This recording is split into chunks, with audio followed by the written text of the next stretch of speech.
Hey, everybody. Welcome to the Dallas Daily Show. Coming at you today from my home office.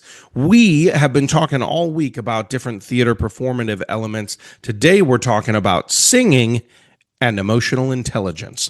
Let's go ahead and get into the conversation. My friends, this whole week we have been talking about, we started on Monday with theater and adaptability, being able to be directed because you're going toward the right. Everybody's got the same goal in mind, right? And then we talked a little bit about how I went through stand-up comedy for a while and how you have to be adaptable and change and being willing to shift in the moments. And then yesterday I talked a little bit about the life lessons that I've learned from mime. That one, surprisingly, for a conversation on mime, I talked a lot. There it is, folks. Today, I want to talk a little bit about singing. You guys know that I'm a singing fan. I'm a vocalist. Got my degree in musical theater. Sure, it doesn't sound like it right now with a little bit of a sinus infection, but I can still sing. I might not have even been on tone. I can't really actually hear between my two ears. But I'm back in my home office today. Yesterday was traveling, was in a hotel when I recorded that one. And so now today, before I get back with producer Taylor, you get me here, which is great. So today I want to talk a little bit about this idea of singing. I love singing.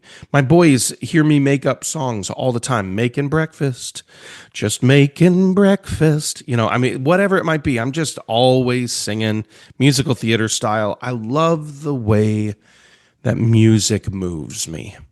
We did a whole week on this a couple of months ago. I think it was the week of Christmas. We talked about different songs that moved me. Jason Mraz, Dobie Gray's Drift Away, just like all these great songs that we've talked about in the past. And there's a lesson I think that could be learned. I mean, there's a lot of lessons that could be learned from singing. We could talk about breath control, right? We could talk about working on your range, challenging your comfort zones. We could talk about being in harmony with others, right? As a collaboration thing. We could talk about daily habits, vocal warm-ups, vocal fatigue, vocal rest.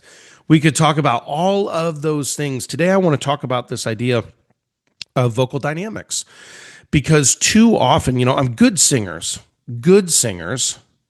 they know when to build intensity and they know when to soften their approach.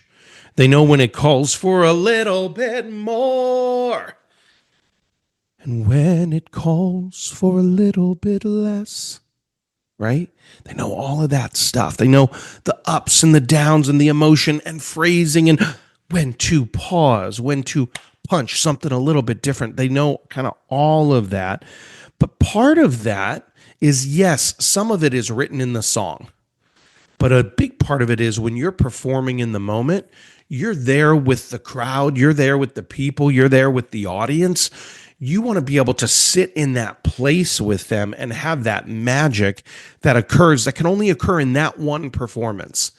Yeah, when I did shows, 1 and 2 times a day for months on end, 4 or 5 months on one particular run, when I did that, absolutely, there are certain things you just do by rote, and most of the time it's pretty similar.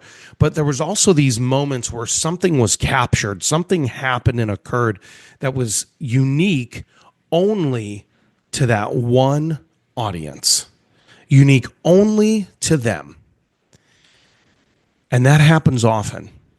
And with vocalization and with singing and all of those things, it's so important to be able to read the room and feel those moments. I mean, great singers, they know, like I said a moment ago, they know when to build that intensity. They know when to soften. They know when to push forward. They know when to step back. Think of this in terms of leadership. Think of this in terms of just relational dynamics, right?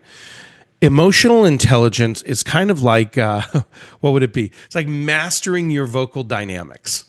It's mastering when to be loud and brash and press in and when to pull back, when to pause, when to wait, when to hold, when to breathe just a little bit more. Vocal dynamics in conversations, right? Reading the room, reading the moment, adjusting your energy, adjusting your intention, ensuring that your message lands in the way you intended. So key, so crucial, so important. Now, take that and apply that in your life and ask yourself the question, where is it sometimes I'm a little too bold too often? Where is it that I'm belting out the notes? Could be in leadership, right? It could be in a relationship with your significant other, your spouse, your husband, your wife, whatever. It could be that. It could be with your children. Are there times that you're a little too loud? Or are there times that maybe you need to push in a little bit? See, emotional intelligence knows how to read the room, read others, and ultimately create that magical interchange between people. That's the same with singing.